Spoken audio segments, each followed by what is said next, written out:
আমাদের একটা খেলোয়াড় হতে দেখা গেলো যে একটা ম্যাচে রান করছে, আবার দেখা গেলো যে 4 ম্যাচ 5 ম্যাচ রান করে না। আমাদের প্লেয়ার আমার কাছে মনে হয় অনেক ভালো player, but somehow short selection আমরা কিছু ভুল করে ফেলছি। রশিদ খান কিন্তু বেসিক্যালি টি-20-তে খুব ডেঞ্জার বোলার আমার কাছে মনে হয়, বাট ওয়ানডেতে যখন আপনি লো স্কোরিং খেলা খেলবেন তখন কিন্তু ডেঞ্জার হওয়ার কথা। খেলার মধ্যে তো জয় পরাজয় অবশ্যই আছে, বাট সেকেন্ড ম্যাচটা যেটা দেখলাম সেটা কিন্তু ব্যাটিংটা আসলে খুব একটা ভালো না, এবং বিশেষ করে আমি বলবো যে ব্যাটিংয়ের যে টাইপের শর্টস খেলা হচ্ছে, উইকেট তো অবশ্যই রশিদ খান ভালো বোলার বা আফগানিস্তানে ভালো ভালো স্পিনার আছে, বাট আমার কাছে মনে হয় যে আমরা আমাদের ক্যারেক্টারের বাইরে খেলছি, যেটা এই রানটা আমার মনে হয় খুব একটা বড় রান ছিল না, বাট অনেক বেশি বাজে শর্টস খেলে ফেলেছি ব্যাটসম্যানদের। এটা আমার কাছে মনে হয় ব্যাটসম্যানদেরকেই ঠিক করতে হবে যে আসলে কী টাইপের শর্টস খেলা উচিত, এবং ট্যাকটিক্যাল জায়গাগুলোতে আমরা ভুল করছি। তাই না, একদম উপরে হাফ ভলি বল আমরা সুইপ খেলতে যাচ্ছি, যে জোর করে মিডিকেটের মতো আছি, বাট আমাদের প্লেয়ার আমার কাছে মনে হয় অনেক ভালো player, but somehow short selection আমরা কিছু ভুল করে ফেলছি।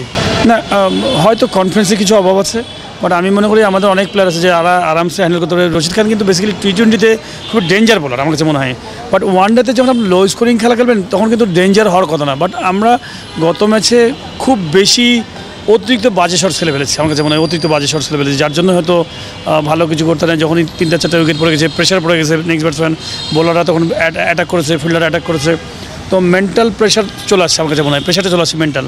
এক্সট্রিম মশার কয়েল প্ল্যান্ট ফাইবার দিয়ে তৈরি, তাই সহজে ভাঙে না, সুগন্ধিযুক্ত ও নিরবিচ্ছিন্নভাবে জ্বলে। ডেঙ্গু, চিকুনগুনিয়া বাহি সহ যে কোনো মশার বিরুদ্ধে দেয় এক্সট্রিম সুরক্ষা।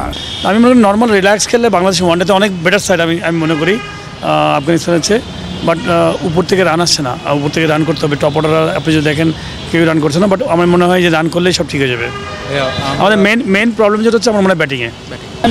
আমি সবসময় বলি যে আমাদের খেলোয়াড়দের ধারাবাহিকতার জায়গাটা এই নির্বাচন হয়ে আসার পরেও আমি আগেও তাই বলবো, বিকজ যেটা ফ্যাক্ট সেটা বলতেই হবে। আমাদের একটা খেলোয়াড় হতে দেখা গেলো যে একটা ম্যাচে রান করছে, আবার দেখা গেলো যে 4 ম্যাচ 5 ম্যাচ রান করে না। এটা আমি সবসময় বলে আসছি যে প্লেয়ারদেরকে ইন্ডিভিজুয়ালি ইমপ্রুভ করতে হবে। ইন্ডিভিজুয়াল বলতে কি, যে আমরা এত সুন্দর ফ্যাসিলিটিস পাই, নিজস্ব দেন সুইপ, পুল, হুক, কাভার টাইপ সবই খেলতে পারি, কিন্তু কোন সময় কোন বলটা আমি খেলবো, কোন সময়টা খেলবো না, এটা ইম্পর্টেন্ট। এটা হচ্ছে আপনাকে মানে একদম মাঠের মধ্যে ডিসিশন নিতে হবে। তো আমি মনে করি আমাদের কিছু ব্যাট সিলেকশন আছে ব্যাটসম্যানদের, সেই ব্যাট সিলেকশনের খেসারতটা গোটা টিমের উপরে পড়ছে।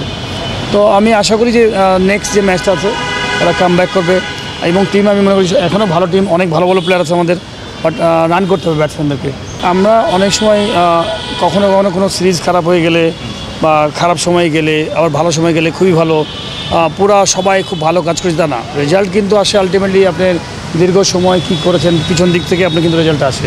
যে লম্বা সময় আপনি যদি ভালো প্ল্যাটফর্ম থাকে, পিছন থেকে যদি স্ট্রাকচার ভালো থাকে, তাহলে আপনি কিন্তু একটা ভালো জায়গায় পৌঁছে। আমি মনে করি প্রসেসিংটা খুব ইম্পর্টেন্ট।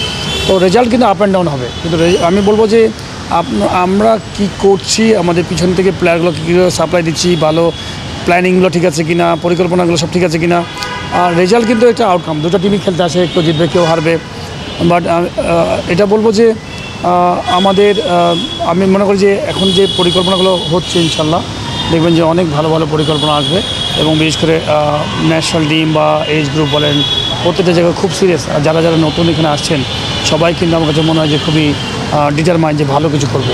আশা করি ইনশাল্লাহ খুব শীঘ্রই দেখবেন যে অনেক কিছু ভালো ভালো অনেক কিছু চেঞ্জেস আসবে।